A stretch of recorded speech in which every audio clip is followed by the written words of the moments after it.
la verdad. Imagínate que eres un científico y un día, sin querer, descubres algo que va en contra de los intereses de la industria farmacéutica.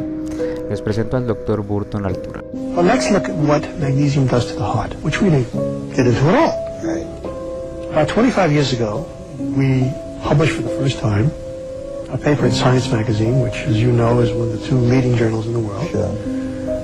We showed that coronary arteries, either from animals or human subjects, would go into intense contraction and spasm if the magnesium levels were lowered. Mm-hmm. And these coronary vessels would be super sensitive to things that normally control the tone of those vessels, like norepinephrine, like angiotensin II, like even potassium, which is released from cells during normal bathing of the coronary arteries. So these blood vessels in low magnesium environments had a tendency to be super sensitive and would go into hypercontraction if just a little bit of norepinephrine, just a little bit of angiotensin, which is adrenaline, or a little bit of potassium, which normally wouldn't do anything to these vessels, they would almost close them down under these low magnesium environments. But magnesium does something else.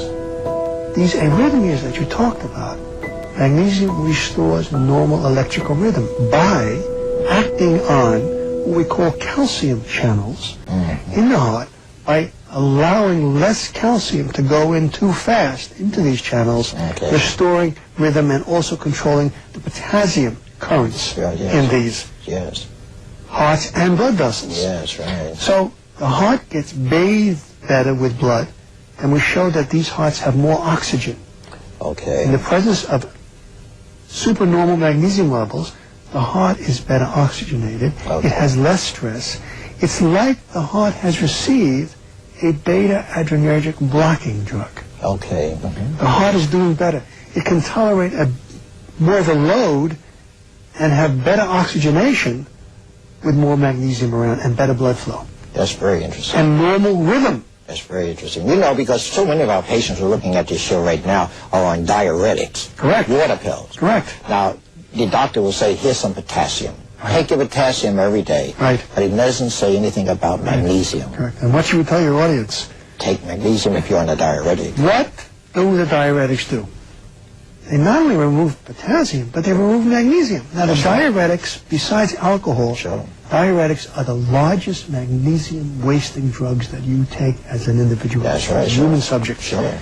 But what the audience doesn't know is what you just hinted at is you can keep taking potassium all day, all night until you get toxicity from potassium. You'll never restore those levels to normal without the magnesium, because the magnesium controls the potassium transport and the sodium transport across all cell membranes, including those in the heart. So if you don't continue to take magnesium with the potassium supplements, you're going to defeat the purpose and you're going to be in trouble with the diuretics. So here you are drinking a bottle of soda, water that contains a little bit of magnesium, diuretics that's removing magnesium, which put you in a adding some alcohol, you're drinking alcohol, at night you're taking everybody's telling you alcohol is good for your heart, all right? Here you're in a hypomagnesemia state, low magnesium state. And then you can wonder why you get a headache and why you have a hangover. That's right. All right? And at the same time, hypertension. Hypertension, all right? Cardiac arrhythmias. Cardiac arrhythmias. And possibly atherosclerosis. And atherosclerosis developing, continually. Developing. Oh, unbelievable. It's unbelievable. And I know the audience watching this say this can't all be true, but it is. I'm afraid, audience, it's true. Now, audience out there, you hear your alcohol beverage people telling you that a couple of drinks or 3 drinks a day is good for you. Do not believe this. Please. Alcohol produces, Abhijit has said, one of the 2 largest body losses in magnesium besides diuretics. Yes. Because it DTs, you know, what's the cure for DTs? What's magnesium? Magnesium. Sure, of course. How many young along interns, with a little B complex. How many young residents know this today? Sure.